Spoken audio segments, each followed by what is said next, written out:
Hello दोस्तों, मैं आपका स्वागत करता हूं मेरे channel educational psychology by doctor Neeraj Kumar. कल हमने बात करी थी कुछ टिप्स के बारे में जो हमें पेपरों में अच्छे नंबर लाने के लिए सहायता करते हैं। आज हम उसी कंटिन्यूशन में आगे कुछ और टिप्स के बारे में बात करेंगे जो हमें हेल्प करेंगे पेपरों में अच्छे नंबरों के लिए। आपको अगर मेरी वीडियोस अच्छी लग रही हैं तो आप कृपया इन्हें लाइक और शेयर करिए। मेरे इस चैनल को भी सब्सक्राइब कर दीजिए और बेल आइकन को भी दबाइए ताकि आपको और एजुकेशनल वीडियोस मिलती रहें। तो चलो दोस्तों, अब शुरू करते हैं आज की वीडियो। आज का सबसे पहला पॉइंट है टाइम मैनेजमेंट। नॉर्मली बच्चों का ये कहना होता है कि उनका पेपर पूरा नहीं हो पाया, उनका कोई ना कोई क्वेश्चन रह गया, या तो उनको नहीं आता था वो क्वेश्चन या फिर वो इसलिए रह गया क्योंकि वो टाइम मैनेजमेंट प्रॉपरली नहीं कर पाए। वो बच्चे पहला क्वेश्चन जो उनको अच्छी तरह से आता है उस पर ज़्यादा समय लगा देते हैं और बाकी बचे क्वेश्चंस के लिए उनके पास कम समय बचता है। इसके लिए हमें टाइम मैनेजमेंट करनी पड़ेगी। फॉर एग्जांपल हम देखते हैं कि 3 घंटे का पेपर हमारा होता है, 180 मिनट्स टोटल होते हैं हमारे पास, और हमें मान लो उसमें 5 क्वेश्चन करने हैं। 180 मिनट्स में 5 क्वेश्चन करने हैं, तो हम 180 मिनट्स को 5 मिनट्स में डिवाइड कर लेंगे। तो ये डिवाइड करके हमारे पास आएगा लगभग 36 मिनट्स, या हम यूं कहें कि 35 मिनट्स एक क्वेश्चन को करने के लिए हमें लगाने हैं। अगर हम इस तरह से टाइम को डिवाइड करके चलेंगे तो हम सभी क्वेश्चंस को इक्वल टाइम दे पाएंगे और सभी क्वेश्चन हम अच्छी तरह से अटेम्प्ट कर पाएंगे।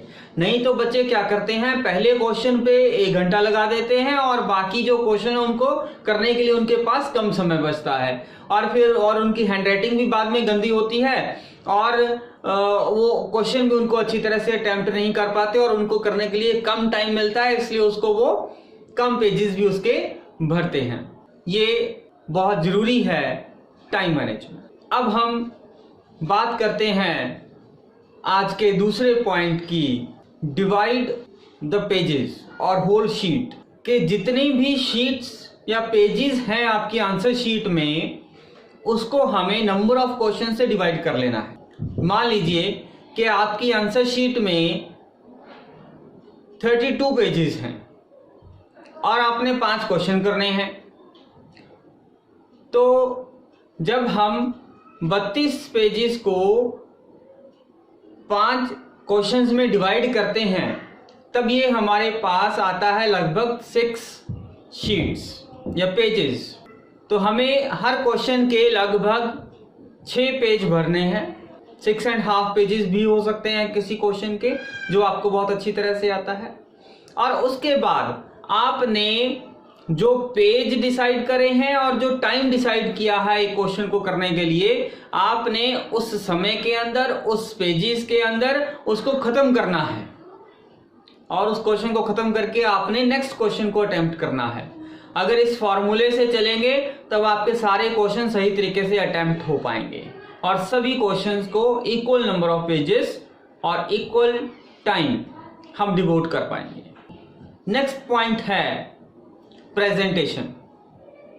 जैसे हमने पहले भी बात करी थी, हैंडराइटिंग बहुत ज़रूरी है और हैंडराइटिंग के साथ साथ प्रेजेंटेशन जो है, लाइक डायग्राम, पिक्चर्स, टेबल्स, ये सब बहुत ज़रूरी है।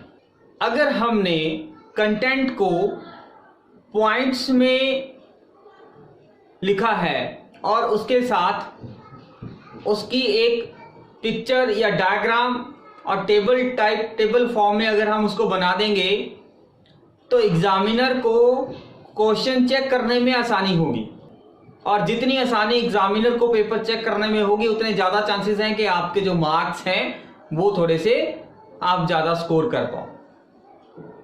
इसलिए पेपर में हमेशा डायग्राम, टेबल, पिक्चर्स ये जरूर आपने पेंसिल से बनानी है।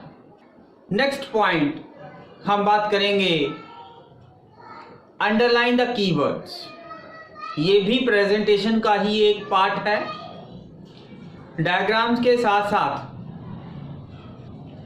आप जो कीवर्ड्स दिए हैं उनको अंडरलाइन करिए, ताकि एग्जामिनर को पूरा पैराग्राफ या पूरा पॉइंट पढ़ने की ज़रूरत ना हो। जो आप हेडिंग्स और कीवर्ड अंडरलाइन करोगे उसी से एग्जामिनर को पता लग जाएगा कि इसने क्वेश्चन के अंदर क्या क्या लिखा है और उसको क्या क्या आता है। ये भी एक बहुत इंपॉर्टेंट पॉइंट है।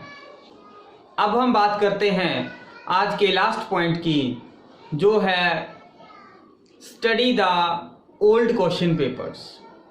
ये बहुत ज़रूरी है पेपर की तैयारी करने के लिए कि आपने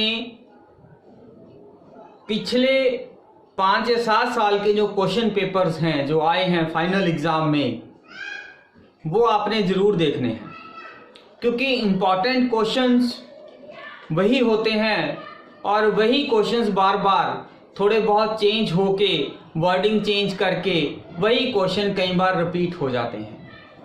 तो ये बहुत ज़रूरी है कि आप लास्ट 5 to 7 ईयर्स के जो क्वेश्चन पेपर हैं या सैम्पल पेपर्स हैं, आप उनको ज़रूर घर में बैठ के सॉल्व करें, उन क्वेश्चंस को याद करें, उन क्वेश्चंस को लिख लिख कर देखें।